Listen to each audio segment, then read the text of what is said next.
శ్రీమాత్రే నమః. అందరూ ఎలా ఉన్నారండి? అందరూ అమ్మవారిది అయితే బావాలని కోరుకుంటూ, ఈ వీడియోలో అయితే మన వారాహి అమ్మ ఉంది కదా, ఈ ఫేసు తీసుకున్నారు, ఎక్కడ తీసుకున్నారు అని అడుగుతున్నారు. ఈ ఫేస్ ఇంకా డెకరేషన్ అనేది ఎలా చేయాలనేది నేను ఈ వీడియోలో చూపిస్తున్నాను అనమాట. అమ్మకి ఏ రకంగా అలంకరణ చేయాలి, ఇంకా అమ్మ ఫేస్ ఎక్కడ తీసుకున్నాను, ఇవన్నీ కూడా ఈ వీడియోలో చెప్తాను. దాంతోపాటు కూడా అమ్మవారికి సంబంధించి కొన్ని విషయాలు నాకు తెలిసినంత మట్టుకి, వారాహి అమ్మ విషయంలో చాలా విషయాలు జరుగుతున్నాయి కదా ఇప్పుడు ప్రస్తుతం, వాటికి సంబంధించి నాకు తెలిసినది నేను చెప్తాను అనమాట. వీడియో అయితే మాత్రం నచ్చినట్లయితే అక్కడ స్కిప్ చేయకుండా చూడండి. ఇంకా ఈ ఫేస్ అయితే మనకి బెంగళూరులో దొరుకుతుందంటండి. బెంగళూరులో చిక్పేట అనేసి ఒక ఏరియా ఉంటుందట, చిక్పేట. అక్కడ నాకు తెలిసిన ఒక అతను వెళ్ళారు, అంటే మనకి తెలిసిన ఒక అన్నయ్య వెళ్ళారనమాట బెంగళూరు. అయితే ఆయన అడిగితే నాకు ఆయన ఆన్లైన్ వీడియో కాల్ చేశారనమాట. వీడియో కాల్ చేసి నాకు వెంటనే చూపించి పంపించారనమాట. నాకు నచ్చిందని ఈ ఫేస్ తీయండి అని చెప్తే ఆ ఫేస్ తీసి నాకు పంపించారనమాట. దీనికైతే కాస్ట్ బాగా ఎక్కువ ఉంటాయండి బెంగళూరు సైడు. అంటే బెంగళూరులోనే తక్కువ నాకు తెలిసినంత మట్టుకి, ఇంకా బయట చాలా ఎక్కువ ఉంటాయి. ఇది పేపర్ కాదండి, పేపర్ మాస్క్ కాదు, పిఓపి ఫైబర్ అనమాట ఇది. మీకు ఇప్పుడు ఆల్టెక్ పెయింట్ అది చేస్తారు, వినాయకుడి విగ్రహాలు అవి వస్తాయి కదా, ఆ ఫేస్ అనమాట ఇది. ఇది మనకి అలాంటిది కాదు, ఇది ఫైబర్ కాదు ఇది. అయితే ఈ ఫేస్ తీసుకున్నాను నేను. అమ్మది ఫేస్ బాగుంది. సేమ్ నళిని అక్క కూడా ఇదే ఫేస్ తీసుకున్నారు. కాకపోతే మనం కొంచెం సైడ్ యాడ్ చేసి ఉంటాయి కదా, కనుబొమ్మలు కానీ కనురెప్పలు కానీ, ఇవన్నీ మనం యాడ్ చేసుకుంటాం కాబట్టి అవి కూడా నేను మన దగ్గర ఉంటుంది కదా ఐలైనర్ ఉంటుంది, ఐలైనర్తో మస్కారా ఉంటుంది కదా, దాంతో నేను హైలైట్ చేసుకుంటున్నాను అనమాట. కనుబొమ్మలు, తర్వాత కనురెప్పలు, ఇవన్నీ కూడా నేను హైలైట్ చేసుకుని ఫేస్ని రెడీ చేసుకుంటున్నాను. ఇదైతే యాక్చువల్గా నేను నవరాత్రులకు ముందే, అంటే ఒక 15 రోజులు 20 రోజుల ముందే నేను రెడీ చేసేసుకున్నాను ఫేస్ని. అంటే మనకి ముందే వచ్చేసింది కాబట్టి నేను ఆర్డర్ పెట్టుకున్నది నాకు జూన్లో వచ్చింది ఫేస్. అయితే నేను దీన్ని అప్పుడే రెడీ చేసేసుకున్నాను అనమాట. కాకపోతే ఏంటంటే తర్వాత అమ్మవారి ఫేసు కొంచెం ఇది తేడాగా ఉందండి, కొంచెం గోబా ఈ పక్కకి ఎత్తుగా ఉంటుంది రైట్ సైడ్, కాబట్టి ఇంకా దాంతోనే అడ్జస్ట్ అవ్వాను. నళిని అక్క కూడా సేమ్ ఇదే కలర్ తీసుకున్నారంట, అక్కడి నుంచి తెప్పించుకున్నానని చెప్పింది. తర్వాత నేను అడిగితే, అంటే నేను రేట్ కంపేర్ చేసుకోవడానికి అడిగాను అనమాట. ఎందుకంటే నేను గమన ఇది 1900 దాకా పడిందండి, 2000 దాకా మొత్తం ఇంటికి వచ్చే దాంతో సహా. అయితే అప్పుడు అడిగాను అనమాట, అక్కని ఇలా చెప్తున్నారు అక్క ప్రైస్ అంటే, అది రీజనబుల్లే, నేను అక్కడ తీసుకున్నా అనేసి చెప్పారు. ఇంకో చోట అడిగిందంట అక్క, ఇదే ఫేస్ 4000 చెప్పారంట. సో అందుకనేసి వాళ్ళకి ఆన్లైన్ లేదండి, ఆఫ్లైనే. తెలిసిన వాళ్ళు ఎవరైనా ఉంటే వాళ్ళు మనకు పంపిస్తారనమాట.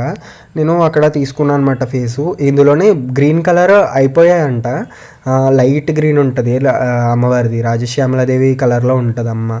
అది నేను తీసుకుందాం అనుకున్నాను, కానీ ఆ కలర్స్ అయిపోయాయి అన్నారు. నెక్స్ట్ ఇంకా ఈ బ్లూ ఉంది, ఇంకా ఈ బ్లూ కాకుండా డార్క్ బ్లూ ఉంటుంది కదా, వైలెట్ కలర్, వంకాయ కలర్ ఉంటుంది కదా, ఆ కలర్ ఉంది. నెక్స్ట్ బ్లాక్ ఉందన్నమాట. అసలు ఆ రెండు అయితే చాలా అమ్మ ఎందుకో ఉగ్రంగా ఉన్నట్టు అనిపించింది నాకు అనేసి నేను ఇంకా తీసుకోలేదనమాట. 2 కలర్స్ కూడా నాకు వద్దని చెప్పేసి వీడియో కాల్లోనే నాకు అది ఏదోలా అనిపించాయి. తర్వాత ఫొటోస్ సెండ్ చేశారు, అది తర్వాత విషయం అనుకోండి. నాకు అవి నచ్చక నేను అవి తీసుకోలేదనమాట. ఇంకో ఈ ఫేస్ని తీసుకున్నా, blue colour face, sky blue colour face తీసుకున్నా. ఇదైతే మాత్రం ఎక్సలెంట్ అండి, ఫేస్ నాకు నచ్చింది, కలర్ నచ్చి నేను తీసుకుని తెచ్చుకున్న దాకా ఉండి, ఒక పక్కేమో చెంపెత్తుంది, ఒక పక్కేమో డౌన్ ఉంది. ఎలారా బాబు ఇది మళ్ళీ అనుకున్నా, పోనీ ఏదో ఇంకా ఏదో అవుతుందిలే కదా అనేసి నేను ఇంకా నార్మల్గానే చేసేసుకున్నాను. ఇది ఐలైనర్ అనమాట, మీకు మీషోలో ఉంటుంది, అది తీసుకోండి. అదైతే సూదిగా ఉంటుంది కాబట్టి మనం ఈజీగా మనకు కావాల్సినట్టు మార్క్ చేసుకోవడానికి అవకాశం ఉంటుంది కాబట్టి అది తీసుకోండి. సన్నగా వస్తుంది, గీత కూడా సన్నగా పడుతుంది అనమాట, అందుకనేసి నేను అదే తీసుకున్నా. ఇంకా అమ్మ నవరాత్రులు అయితే ఎలా చేసుకుంటున్నారండి అందరూ? నాకైతే కొంచెం ఫీవర్ అయితే తగ్గలేదని చెప్పాలి. ఇది ఏదో టైఫాయిడ్లో పెట్టేలా ఉంది వ్యవహారం. అమ్మకే చెప్తున్నాను, ఏం చేసుకున్నా జాగ్రత్తగా చేయించుకొని, నీ దగ్గర మాత్రం ఈ 10 రోజులు అయిపోయాక ఏమైపోయినా పర్వాలేదు, నువ్వు ఉండగా మాత్రం ఏం జరగకూడదు, నువ్వు వెళ్ళే వరకు, నేను ఉద్వాసం చెప్పే వరకు మాత్రం జాగ్రత్తగా చూసుకోనని అనేసి అమ్మకి చెప్తున్నాను. ఎందుకంటే అమ్మ నన్ను చూసుకుంటేనే నేను అమ్మని చూసుకోగలను కాబట్టి అమ్మకి చెప్తున్నాను అనమాట. ఏమో అలా జరిగిపోతున్నాయి, ఇంకా ఒకటి అవుతూ ఉన్నాయన్నమాట. ఇంకా అందుకే శారీస్ కూడా మనకి పెద్ద ఏమీ రాలేదండి, 5 వచ్చాయి, ఒకటి నా దాంతో కలిపి. ఇంకోటి పాత శారీ ఒకటి ఉంది, అది అమర్ గారు ఇచ్చిన శారీ, శ్యామలా నవరాత్రులు లాస్ట్ ఒక్క రోజే కట్టాను అది అమ్మకి. ఆ శారీ ఒకటి ఉంది, అందుకని చెప్పేసి ఏం చేశానంటే ఆ సారీ కూడా కట్టేస్తే 6 అవుతాయి 12 రోజులకి కరెక్ట్‌గా. అంటే లెక్క చూసుకుంటే మనకి 12 రోజులు పడుతున్నాయన్నమాట. 12 రోజులు వచ్చినట్టే ఉన్నాయి. ఇంకా 12 రోజులకి మనకు ఉద్వాసన చెప్పే రోజుతో సహా అన్నీ సరిపోతాయి కనేసి ఇంకా 6 చీరలు పక్కకు పెట్టేసి ఉంచాననమాట. ఇంకా అలా సెట్ అయ్యాయి. ఇంకా అమ్మ ఫేస్ అయితే మీకు ఫేస్ కోసం నేను ఫుల్ డీటెయిల్స్ ఇచ్చానని అనుకుంటున్నాను నేను. బెంగళూరులో దొరుకుద్దండి. చిక్పేట అనేసి ఒక ఏరియా ఉంటుందంట, రాజా మార్కెట్. అక్కడ మొత్తం మనకి టెంపుల్కి సంబంధించిన అన్ని వస్తువులు దొరుకుతాయట అక్కడ. ఫుల్గా అమ్మవారికి సంబంధించినవి అన్నీ కూడా దొరుకుతాయంట. కాబట్టి మీకు ఒకవేళ అవకాశం ఉంటే అక్కడ తీసుకోండి. నెక్స్ట్ ఏంటంటే అమ్మవారి నవరాత్రులు జరుగుతున్నాయి కదా ఇప్పుడు. చాలామంది అంటే ఫస్ట్ డే మేము పెట్టుకోలేకపోయాం, థర్డ్ డే పెట్టుకోవచ్చా అని అడుగుతున్నారు. మీరు ఫస్ట్ డే పెట్టుకోకపోతే థర్డ్ డే పెట్టుకోవచ్చు. థర్డ్ డే పెట్టుకోకపోతే అమ్మవారికి చాలా ఇష్టమైన రోజు పంచమి తిథి. పంచమి రోజు పుట్టిన వారాహి అమ్మవారికి చాలా ఇష్టం అనమాట ఇది. కాబట్టి మీకు అవకాశం ఉంటే పంచమి తిథి రోజు పెట్టుకోండి ఒకవేళ అమ్మని. ఒకవేళ మీకు పంచమి కూడా కుదరకపోతే సప్తమి, అష్టమి, నవమి ఈ 3 రోజుల్లో ఏ రోజన్నా పెట్టుకోండి. ఈ 3 రోజులు కుదరకపోతే మంగళవారం దశమి ఒకరోజు ఉంది, ఆ ఒక్కరోజు అన్న పెట్టుకోండి. 16వ తారీఖు ఆ ఒక్కరోజు పెట్టుకుని బుధవారం తొలి ఏకాదశి అవుతుంది, ఆ రోజు అమ్మకు ఉద్వాసం చెప్పుకోండి. మీ వీలుని బట్టి మీ అవకాశాన్ని బట్టి అమ్మని మాత్రం పెట్టుకోవడానికి ట్రై చేయండి. మార్నింగ్ టైం పూజ మేము సూర్యోదయం అంటే 5:30, 6 కల్లా మాకు అవ్వట్లేదండి అని అడుగుతున్నారు. ఒకవేళ మీరు కొంచెం ట్రై చేయండి, అవ్వకపోతే ఏం చేస్తాం మరి, తప్పదు కదా. ఫస్ట్ పూజ చేసేసుకోండి అమ్మకి. మీరు పంచోపచారాలు కానీ షోడచోపచారాలు కానీ మీకు ఎలాగ వస్తే అలా అమ్మకి పూజ చేసేసుకోండి. ఆ టైంకి అప్పటికప్పుడు పెట్టాలి కాబట్టి బెల్లపానకం పెట్టండి. తర్వాత మీకు కుదిరితే అమ్మకి కొద్దిగా అన్నం వండి పెట్టుకోవడమో లేకపోతే ఏదైనా ప్రసాదం చేసి పెట్టుకోవడమో చేసుకోండి. లేదా మాత్రం అమ్మని పస్తు పెట్టొద్దు, ఏదోటి మాత్రం పెట్టండి. నైవేద్యం కోసమే లేట్ చేయాలని రూల్ ఏం లేదు. ఇన్స్టెంట్గా అప్పటికప్పుడు బెల్లపానకం పెట్టేసుకోండి. తర్వాత పూజ అంతా అయిపోయిన తర్వాత అమ్మని కాసేపు చూసుకుని మాట్లాడుకుని అమ్మతోటి అప్పుడు ఏదన్నా వండి అమ్మకి పెట్టుకోండి. సాయంత్రం అయితే మీరు ఎంత లేట్గా చేసుకున్నా పర్వాలేదు. మీరు ఒకవేళ 6కి పూజకి కూర్చోాలనుకుంటే మీరు 5:30 ఆ టైంకే మీరు రెడీ చేసి పెట్టుకోండి. లేదంటే లేట్ అయినా పర్వాలేదు, నైట్ టైం ఎంత టైం అయినా కూడా అమ్మకి ఇష్టమే. అమ్మకి చీకటి పడే కొద్దీ అమ్మకి పూజ చేయడం అమ్మకి ఇష్టం కాబట్టి నైట్ టైం ఎంత టైం అయినా పర్వాలేదు, జాగ్రత్తగా చేసుకోవచ్చు. ఇంకా అమ్మకి అందరూ అడుగుతున్నారు గంధంతో కానీ పసుపుతో కానీ పెద్ద బొట్టు పెట్టవచ్చు కదా అని అడుగుతున్నారు. పెడతానండి నేను. అంటే అమ్మని ఫస్ట్ రోజు ఆ ఎల్లో కలర్ శారీలో నేను వీడియో ఆల్రెడీ చేసి ఉన్నాను, ఫస్ట్ డే వీడియో పెట్టాను నేను మన యూట్యూబ్లో. ఒకసారి చూడలేకపోతే చూడండి.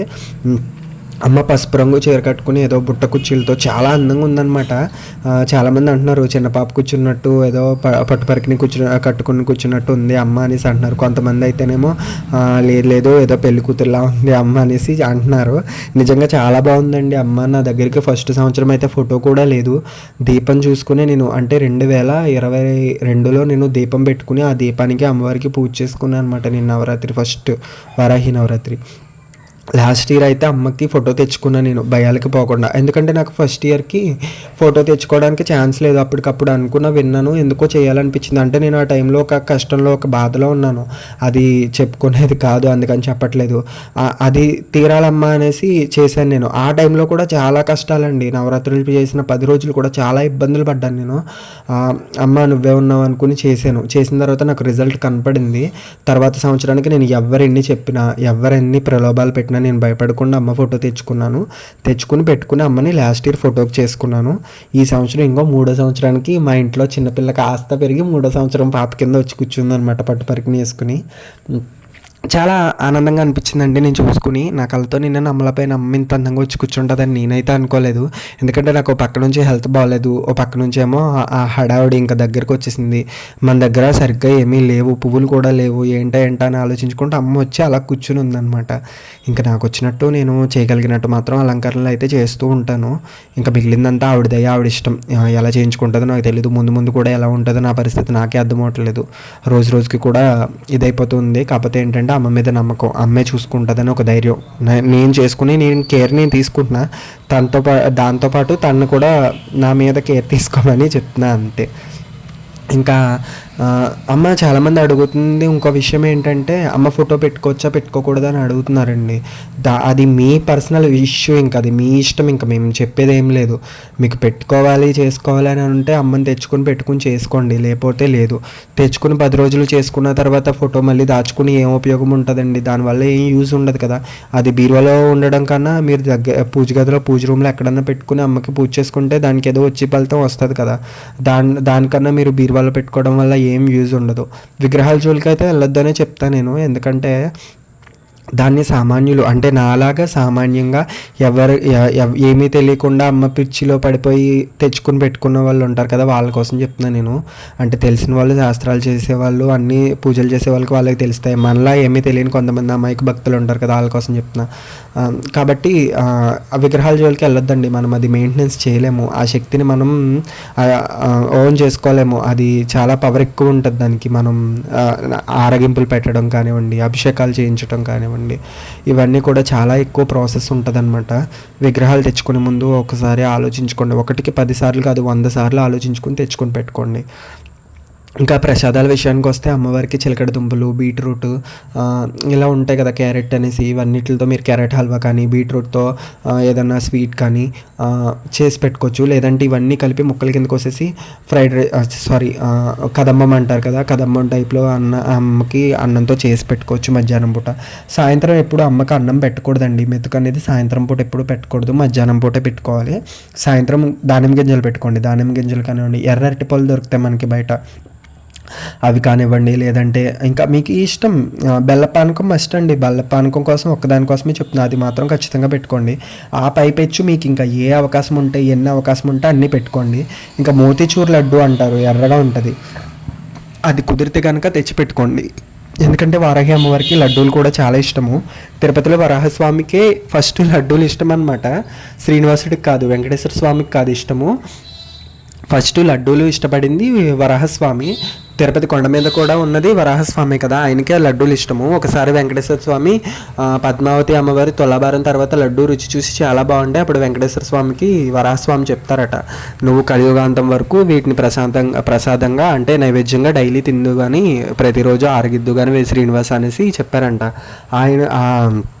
అలాగే ఈ వరాహస్వామి వచ్చిన శక్తే వారాహి అమ్మ కదా, ఈవిడికి కూడా లడ్డూలు అంటే చాలా ఇష్టము. అందులోకి ఎరుపు అంటే ఇంకా ఇష్టం కదా అమ్మకి. మోతీచూర్ లడ్డు మీకు ఒకవేళ అవకాశం ఉంటే తెచ్చిపెట్టుకోండి, లేదంటే నార్మల్ లడ్డూలు చేసి పెట్టుకోవచ్చు.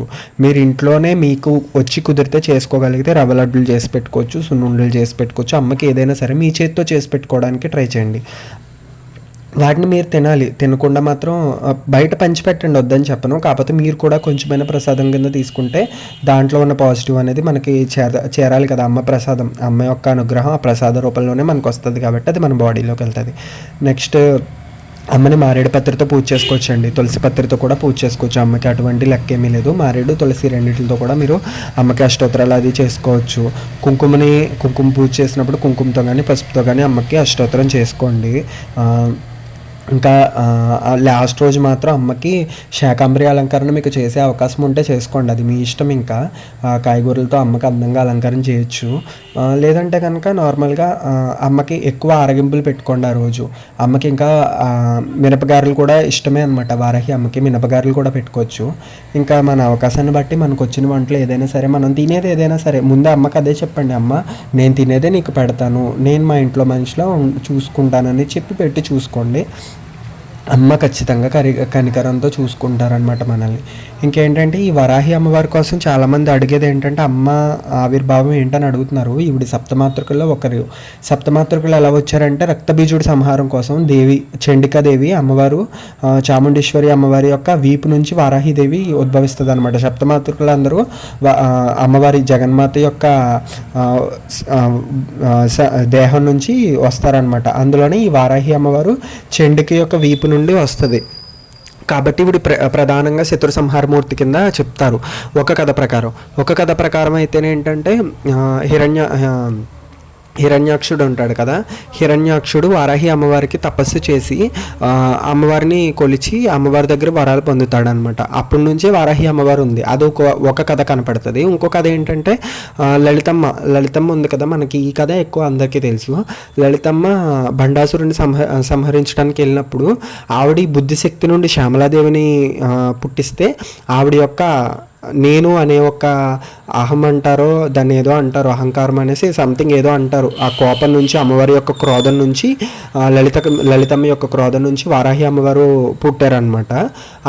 ఆవిడికి శ్యామలమ్మకి శ్యామలమ్మకి లలితమ్మ ఒక ఉంగరం ఇస్తుంది. ఏంటంటే మంత్రి కింద నిన్ను ఇక మన రాజ్యానికి ఈ రాజ్యం ఏదైతే లలితమ్మ యొక్క రాజ్యం ఏదైతే ఉందో మణిద్వీపానికి శ్యామలమ్మని ఒక మంత్రి కింద అమ్మని నియమిస్తారు. ఇంకా లలితమ్మ తన యొక్క 2 కళ్ళ నుంచి హలము ముసలము అంటే రోకలి నాగలి ఇచ్చి వారాహి అమ్మవారిని దండనాథ కింద అంటే ఆవిడకి దండం ఇచ్చి మొత్తం సర్వసైన్యాధ్యక్షురాలుగా ప్రకటిస్తారనమాట. అలా వీళ్ళిద్దరూ వస్తారు లలితమ్మ నుంచి వచ్చారంటే వాళ్ళు లలితమ్మ నుంచి వేరని కాదండి, లలితమ్మే వాళ్ళే లలితమ్మ. కాబట్టి లలితమ్మకి వారాహి అమ్మకు కూడా అభేదం లేదు. మనం ఒక దీపం నుంచి 2 దీపాలు వెలిగించామనుకోండి, ఆ దీపం ఎక్కడి నుంచి వచ్చిందంటే అది అందులోంచి వచ్చింది కదా. కాకపోతే దీని స్వరూపం వేరేగా ఉంటుంది, దాని స్వరూపం వేరేగా ఉంటుంది. కానీ 2 దీపాలు ఒకటే కదా, పరమార్థం ఒకటే కదా, అలా అన్నమాట. ఇంకా వారాహి అమ్మవారి విషయానికి వస్తే ఈవిడి సప్తమాతృకుల్లో 5వ దేవత, పంచమి అంటారనమాట. అందుకనేసి అమ్మవారిని ద్వాదశ నామాల్లో కూడా అమ్మవారికి పంచమి అనే ఒక నామం ఉంది. లలితా సహస్రనామాల్లో కూడా పంచసంఖ్యోపచారిణి అనేసి, పంచమి, పంచభూతేసి, పంచసంఖ్యోపచారిణి అనేసి ఒక నామం వస్తుంది లలితమ్మకి. ఇంకా నెక్స్ట్ ఏంటంటే శుక్ర ప్రాణహరణ వారాహి వీర్యనందిత అనేసి ఒక నామం వస్తుంది లలితమ్మకి, అంటే లలిత సహస్రంలో. కాబట్టి ఖచ్చితంగా మనకి లలితమ్మకి వారాహి అమ్మకి సంబంధం లేదు. వారాహిదేవి తాంత్రిక దేవత అనేది అపోహల నుంచి మీరు బయట రావాలని మాత్రమే నేను కోరుకుంటున్నాను. ఇంకా మీరు ఎవరి మాటన్నా ప్రామాణికంగా తీసుకోవాలి, నేను ఎవరు అన్నా వినాలి అని మీరు అనుకుంటే నా మాట కూడా వినొద్దు. నేను చెప్పేవాళ్ళు ఎవరంటే సామవేదం షణ్ముఖ శర్మ గారు, వద్దిపత్తి పద్మాకర్ రావు గారు, వీళ్ళిద్దరూ శ్రీక్రమణంలో ఉన్నారు, శ్రీ విద్యోపాసకులు. కాబట్టి వాళ్ళ మాటలు వినండి, వాళ్ళు చెప్పేది మీకు అర్థమవుతుంది. వాళ్ళు గురుతుల్యులు కాబట్టి అక్కడి నుంచి మనం వాళ్ళని గురువు సమానంగా తీసుకుని వాళ్ళు చెప్పేదాని ప్రకారం మనం చేసుకోవచ్చు. ఎందుకంటే చాలామంది చాలా రకాలుగా చెప్తున్నారండి. ఇప్పుడు వారాహి అమ్మ కోసం శ్రీక్రమం అంటే ఏంటి, శ్రీ విధానం అంటే ఏంటో తెలియని వాళ్ళందరూ కూడా అమ్మ కోసం రకరకాలుగా చెప్తున్నారు. అమ్మని ఏవేవో అంటున్నారు. అసలు అమ్మవారిని మార్నింగ్ టైంలో ఆ పేరు కూడా వారాహి అనే పేరు కూడా తలుచుకోకూడదని చెప్తున్నారు. వాళ్ళు అసలు ఎందుకు అలా చెప్తున్నారో నాకు అర్థమవట్లేదు. అమ్మవారు నామపారాయణ ప్రీత కదా లలితమ్మ. అంటే అమ్మవారికి నామ సంకీర్తన జపం చేసుకోవడం, ఆవిడ పేరును అలా చాంటింగ్ చేసుకోవడం, పురచ్చరణ చేసుకోవడం అంటే ఆవిడకి చాలా ఇష్టం. అలా చేసుకునే వాళ్ళకి ఆవిడ చాలా దగ్గరగా ఉంటుంది. అటువంటి అమ్మవారి పేరుని మార్నింగ్ టైంలో తలవకూడదు, అలా తలుచుకుంటే ఏదో అయిపోద్ది అనేసి ఏవేవో చెప్తున్నారనమాట. కాబట్టి అవన్నీ మీరు లెక్కలోకి తీసుకోకండి. ఒకవేళ మీకు చేసుకోవాలి అని ఉంటే మాత్రం తప్పకుండా చేసుకోండి. ఇంకా ఎవరెన్ని చెప్పినా మీరు వినొద్దు. ఎందుకంటే ఎలా ఉంటుందంటే ఇప్పుడు సమాజం వాళ్ళు దైవభక్తిలో ఉన్నామని చెప్తున్నారు, ఓకే ఉన్నారు, అలా కాదు ఉండి వేరే వాళ్ళని విమర్శిస్తున్నారు. అమ్మవారి కోసం చెప్పే వాళ్ళని, లేదంటే పూజ కోసం చెప్పే వాళ్ళని, సులభంగా చేసుకోమని చెప్పే వాళ్ళని విమర్శిస్తున్నారు. ఇది అదే అర్థం కావట్లేదు. ఒక దేవుడి మార్గంలో వెళ్ళేవాళ్ళు, ఒక దైవికంగా వెళ్ళేవాళ్ళు అవతలని నిందిస్తే, అవతలని తిడితే ఇంకా మార్గం ఏముంది? శ్రమాశ్రయం చేయించుకున్నా ఇంకా మన అంతరాత్మ ఏం ఉపకారం ఉంది? మంచి చెప్పండి, చెప్పొద్దంటలేదు, అది కొంచెం గట్టిగానే చెప్పండి. కాకపోతే చెప్పే వాళ్ళని ఎందుకు అంత దారుణంగా ఇష్టం వచ్చినట్టు తిడుతున్నారో అర్థం కావట్లేదు. ఇలా తిట్టడం వల్ల ఏంటంటే బయట వాళ్ళకి మనం లోకు అవడం తప్ప ఏం ఉపకారం ఉండదు. ఇంట్లో అన్నతమ్ముళ్ళు ఇద్దరు దెబ్బలాడుకుని బయటకు వెళ్ళి ఒకళ్ళు చెప్పుకున్నారంటే బయట వాళ్ళు మన ముందు మనల్ని పొగిడి తర్వాత మనం వెళ్ళిపోయాక మనల్ని అంటారు. మన బయట గుట్టు మనం ఇంట్లో గుట్టు బయట పెట్టుకోకూడదు. అలాగే మన హిందూస్ అందరూ కూడా ఒకటి కింద ఉండి చేసుకుంటే అది వేరేగా ఉంటుంది. కానీ ఇష్టం వచ్చినట్టు చేసుకుని మానేసి ఇంకేవేవో చెప్తున్నారు అమ్మ కోసం, అమ్మని ఏవేవో అంటున్నారు. ఇంకా అవన్నీ కూడా ఆ తల్లే చూసుకుంటుంది. ఒక రకంగా నేను నండూరి శ్రీనివాసరావు గారిది మొన్న ఒక వీడియో చూశాను రీసెంట్గా. ఆయన ఏం చెప్పారంటే ఇదంతా కూడా అమ్మ చేస్తున్న పని అనేసి అన్నారు. ఏంటంటే ఇప్పుడు అమ్మకి అసలైన వాళ్ళు ఎవరు, అమ్మ దృష్టిలో తప్పుకునే వాళ్ళు ఎవరు అంటే భయాలకి పోయి అమ్మని ఏదో ఆర్టిఫిషియల్గా పెట్టుకుని పూజ చేసే వాళ్ళు ఎవరు, నిజంగా అమ్మని పూజించే వాళ్ళు ఎవరో తెలిసిపోద్ది. అందుకనేసి అమ్మ ఇటువంటి జనాల్ని తీసుకొచ్చి తనే చెప్పిస్తుందేమో అనేసి కూడా అన్నారు. అది కూడా నిజమే అండి. నాకు అదే అనిపించింది. ఇప్పుడు చేయాలనుకుంటే ఎవరైనా చెప్పినా మనం వినం. ఇంకా చేయకూడదంటే ఇంకా మనసులో ఏదో శంక పెట్టుకుని ఇంకా ఏదొచ్చినా కూడా దానికే సింక్ చేసుకుని ఇంకా మనం చేసుకుంటూ పోతాం. ఇంకా అది వేరే విషయం అనుకోండి. ఏదో చెప్పేస్తున్నాను, ఏదో గుర్తొచ్చింది. కాకపోతే ఏంటంటే అమ్మ మాత్రం బాగా చూసుకుంటుందండి. అంతే, ఇంక అంతకు మించి ఏం చెప్పలేను. మీలో ఇంతకుముందు ఫస్ట్ టైం ఇది కాకుండా ఇంతకుముందు ఎవరైనా నవరాత్రి చేసుకుని ఉంటే మన ఛానల్‌లో, ఒకవేళ మీకు ఎలాంటి ఎక్స్‌పీరియన్స్ ఉందో కూడా కింద షేర్ చేసుకోండి. ఎందుకంటే కొంతమంది కన్నా అది కామెంట్ చేస్తే తెలుస్తది కదా అనేసి నా ఇంటెన్షన్ అనమాట. అంతకు మించి ఏం కాదు. చాలామంది నన్ను అడుగుతున్నారు, కలశం ఎందుకు పెట్టుకోలేదన్నయ్య, లేదంటే అఖండ జ్యోతి ఎందుకు పెట్టుకోలేదనేసి. అవి చాలా పెద్ద ప్రాసెస్ అండి. మనం అవి పెట్టుకుంటే మెయింటెనెన్స్ చేసుకునే ఫలమైతేనే వాటిని పెట్టుకోవాలి. తీసుకొచ్చేసి ఏదో వదిలేసి చేసేసామంటే సెట్ అవ్వదు. మనం కరెక్ట్‌గా దానికి తగ్గట్టు మనం బ్రాహ్మలైతే చేసుకోవచ్చు. అంటే మనకి అన్నీ తిరగవు, అన్నీ రావు కదా. రానప్పుడు మనం అలాంటి వాటి జోటికి పోకుండా అమ్మని మనకొచ్చిన విధానంలో చేసుకుంటే మంచిదనేది నా ఇంటెన్షన్. లక్ష్మీ అమ్మవారి విగ్రహానికి నేను 4 నవరాత్రులు కూడా లక్ష్మీ అమ్మవారి విగ్రహానికే చేసుకుంటాను. ప్రత్యేకించి అంటూ ఏమీ తెచ్చుకోను. నేను కోరుకున్నది ఒక్క కంచి కామాక్షి విగ్రహమే. అది అమ్మ తనంతట తానొచ్చింది. ఇంక అదంతా వేరే విషయం అనుకోండి. కాకపోతే ఒకటే చెప్తానండి, కలశ కానీ అఖండం కానీ మీరు పెట్టుకున్నారంటే దానికి తగ్గట్టు మీరు చేసుకోవాలి, ఇంకా తప్పదు. ఎందుకంటే కలశ పెట్టుకున్నామంటే 3 పూట్ల కూడా చేయాలి. 2 పూటలు కాదండి, 3 పూట్ల పూజ చేసుకోవాలి మనము. అఖండం పెట్టామంటే అది చాలా మెయింటెనెన్స్ చేసినప్పటికి చాలా టైం పడుతుంది, మనకి చాలా ఇదైపోద్ది. ఒక్కొక్క రోజు దేవీ నవరాత్రులకి నేను పెట్టినప్పుడు నిద్దట్లో అంటే ఉలిక్కిపడి లేచి వెళ్ళి బాబో వెలుగుతుందా లేదా అనేసి అదే గుర్తొచ్చేసి లేచి వెళ్ళి చూసుకున్న రోజులు కూడా ఉన్నాయన్నమాట. ఎవరు చెప్పకుండానే ఇప్పుడు నాకు ఇన్ని డౌట్స్ ఎలా రైజ్ అవుతాయో నాకు అర్థమవ్వవు. అప్పట్లో యూట్యూబ్ కానీ సోషల్ మీడియా పరంగా చెప్పేవాళ్ళు కానీ ఎవరూ లేరు, దేవీ నవరాత్రులకైనా సరే. అప్పుడు నాకు ఉన్న ఇదితోటి ఏదో నాకు వచ్చిరాని పూజలే నేను చేసుకున్నాను అమ్మకి. అలా చేసుకున్నందు వలన అమ్మ నేను అమ్మ దగ్గరికి వెళ్ళడానికి ఒక దారి చేసుకుంటున్నాను అనమాట, అమ్మ మీద ఇష్టంతో. కాబట్టి అఖండం పెట్టుకున్నారంటే మాత్రం మెయింటెనెన్స్ తప్పదు. ఆయిల్ కూడా లీక్ అవుతూ ఉంటుంది, జాగ్రత్తగా సెట్ చేసుకోవాలి దాన్ని. కలశ పెట్టుకున్నారంటే అది అస్సలు ఎట్టి పరిస్థితులు 9 రోజులు కదలకుండా, అంటే ఉద్వాసం చెప్పే వరకు కదలకుండా చూసుకోండి. ఎందుకంటే పువ్వులు పెట్టినప్పుడు లేదంటే ఏదో చేసినప్పుడు మొత్తం మీద అది చేయి తగిలి కదిలినా కూడా చూసుకోవాలి, జాగ్రత్తగా చూసుకోవాలి. వాటి దగ్గరికి అది ఎవరిని వెళ్ళనివ్వకుండా చూసుకోవాలి. బయట ఎక్కడైనా మీరు తిరిగి వచ్చినా కూడా కాళ్ళు చేతులు కడుక్కుని మాత్రమే ఇంట్లోకి రండి. పూజ చేసే ముందు 2 పూట్ల కూడా పసుపు నీళ్ళు ఇల్లంతా జిమ్ముకోండి, మీ మీద జిమ్ముకోండి. నెక్స్ట్ సాంబ్రాణి ధూపం కుదిరితే ఇల్లంతా వేయండి, లేదంటే అమ్మకి మాత్రం ఎక్కువగా వేసుకోండి ధూపం. ఇంకా నైవేద్యం మీరు తీసుకోండి, బయట వాళ్ళకి పెట్టండి. ఇంకా లాస్ట్ రోజు ఉద్వాసనకి ఏదైనా నాకు తెలిసినవి అప్పుడు అవకాశం ఉంటే నేను అప్పుడు చెప్తానమాట, ఉద్వాసనకి చెప్పేది. ఈ వీడియోలో అయితే మాత్రం ఇంతవరకే చెప్పగలిగాను. ఇంకా చూసుకోండి, అమ్మ అలంకారం ఇలా చేశానమాట ఈ ఫేస్కి. చాలామంది ఎక్కడ ఏంటి ఎలాగని అడుగుతున్నారు. కాబట్టి ఒంట్లో బాగోపోయినా నాకు ఉన్నంతలో నేను చెప్పగలిగినంతలో అమ్మకి 4 మాటలన్నా చెప్పగలుగుతాం కదా మనం అనేసి చెప్తున్నాను. ఒకవేళ మీకు వీలుంటే ఇన్స్టా కానీ యూట్యూబ్ కానీ నేను లైవ్ పెడుతున్నాను, పెట్టినప్పుడు తప్పకుండా రండి. దాంట్లో అమ్మ కోసం గట్టిగా మాట్లాడుకుందాం అందరం. ఇంకా యూట్యూబ్ అయితే నాకు సరిగ్గా అర్థం అవ్వట్లేదు లైవ్ ఎట్లా పెట్టాలనేది. ఇన్స్టాలో అయితే పెట్టుకుంటున్నాను అండి, చాలామంది వచ్చారు. నిన్న పెట్టాను, మొన్న ఫస్ట్ రోజు పెట్టాను అనమాట. ముందుగా ఇన్ఫామ్ చేయడానికి అవ్వట్లేదు నాకు, కుదిరినప్పుడు మాత్రం చెప్తాను ఒకవేళ ఈ టైంకి వస్తాననేసి. ఇంతేనండి వీడియో, ఇంక ఉంటాను. శ్రీమాత్రే నమః.